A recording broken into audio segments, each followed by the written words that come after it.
देखा जमी खाइबा भी सेमती चिली चिकेन को टक्कर देला भली रेसिपी भितर को जी सफ्ट बाहर को से क्रिप्स थरे घरे ट्राए करूँ घर बड़ठू आरंभ कर पिला जाए समस्त को निहाती पसंद आसपा भिडियोटी को शेष जाए देखूँ चैनल को नुआ आसिले सब्सक्राइब कर hello friends welcome to my channel Odia style रोसई को चिली बनैबा 500 ग्राम माटी आलू मुझे जेद्वारा सेप तेढ़ा मेढ़ा थाए और लाल अंश थाए काटापी टी इजी न थाए किंतु जदि छुरीर अपोजिट साइड्रे जो पटे दाढ़ न थाए सेपटे छुरी को टी प्रेस दे माटी आलू को चांचिबे ना इजिली काटी पारे। देखंतु माटी आलू को स्क्वायर शेप रे और मीडियम साइज रे काटी 2 ରୁ 3 थरा को धोईकी मु क्लीन करी नेछि। एबे गोटे कढ़ई रे पानी गरम कर सेतिर अल्प लूण और हाफ चम्मच हल्दी गुंड पकई काटी रखिथिबा माटी आलू को एथिरे पकेबा और 10 ରୁ 15 मिनिट सिझिबा पई छाड़ीबा जोगुन को सॉफ्ट न होइछि। चिली बनैबा पई एठी 2टी मीडियम साइज रो कैप्सिकम 3टी मीडियम साइज रो प्याज जर लेयर अलग कर नेछि 2टी कंचा लंका किछि फ्रेश धनिया पत्र और किछि कटा रसुन नेछि।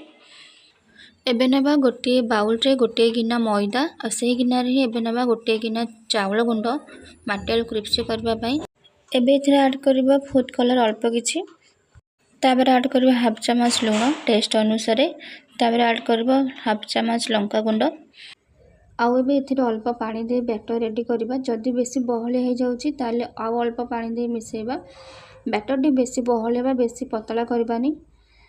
देखंतु माटी आलू को छाणिबा बैटर डी हम एतिकी पतला रखिबा बेसी पतला करबानी। एबे एथिरे माटी आलू को पके भल भाबरे हाथेरा को भलसे मिसेई देबा।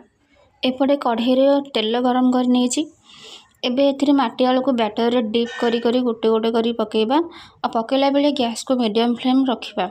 देखंतु मु सब गुडा गोटे गोटे करी पके नेछि एबे छाड़ देबा भाजिबा पई आ प्रति 2 मिनिट को थरे आको एपट सेपट करिकी भाजिबा क्रिस्पी होला पर्यंत। देखंतु मोर एबे हेई आसलानी कलर भी गोल्डन कलर आसी गलानी ताको मैं प्लेट को बाहर करनी साउंड रे जानि परथिबे केते क्रिस्पी हेछि। एपटे मु कढ़ई रे ऑलरेडी 2 चम्मच तेल गरम कर नेछि एथिरे ऐड करबा कटा रसुन आ टिके भाजिला परे एबे ऐड करबा पियाज जार मु लेयर गुडा को अलग अलग कर रखिथिली तापर ऐड करबा हमर कैप्सिकम जाको मु मीडियम साइज रे काटि नेछि तापर ऐड करबा 2टी कंचा लंका जाको मु लंबा काटि नेछि। एबे सब वेजेस को भल भाबरे मिसेबा गैस को हाई फ्लेम रे रखी भाजिबा 5 मिनिट पियाज और कैप्सिकम 50% सॉफ्ट होला जाय। एबे ऐड करबा एथिरे सॉस प्रथम 2टी बड़ चम्मच टमाटो सॉस देबा तापर ऐड करबा एथिरे सोया सॉस गोटे बड़ चम्मच एबे ऐड करबा ग्रीन चिली सॉस जदि आपन पाखरे रेड चिली सॉस अछि पर 2टी बड़ चम्मच ऐड करबे। एबे एथिरे भलसे मिसेबा सॉस सते वेजिटेबल को एपटे गोटे छोट गिना रे 2टी बड़ चम्मच कॉर्नफ्लोर नेबा और अल्प पानी दे भल भाबरे मिसेबा पूरा पतला बैटर रेडी करबा। आउ एबे ई कॉर्नफ्लोर बैटर को कढ़ई रे पकेबा आ लगातार ताको मिसेबा नहले तलपटु लागि गले चिली रो फ्लेवर खराब लागिबो। बे कॉर्नफ्लोर बैटर को वेजिटेबल सहित 2 मिनिट कुक करबा। देखंतु मोर एबे हेई गलानी तो एथे ऐड करबा टेस्ट अनुसार लूण तापर ऐड करबा गोलमरिच गुंड हाफ चम्मच तापर ऐड करबा एबे एथे लंका गुंड हाफ चम्मच तापर एथे ऐड करबा हाफ चम्मच गरम मसला। एबे सब मसला को भल भाबरे मिसेई देबा और गैस को हाई फ्लेम रखी 2 मिनिट कुक करबा पूरा मसला को बहुत भलसे मिसेबा। देखंतु एबे हमर हेई गलानी तो एथे ऐड करबा हमर माटी आलू छाणी पकेबा माटी आलू को मते वेजिटेबल सहित बहुत भलसे मिसेबा। देखंतु हमर रेडी होला पे माटी आलू चिली।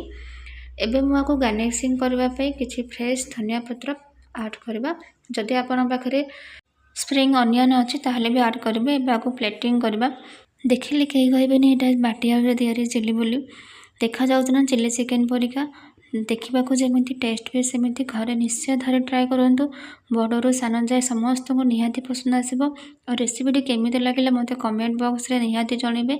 आ वीडियोटी भल लगी लाइक शेयर सब्सक्राइब करने को जमारू भूलिबेनी।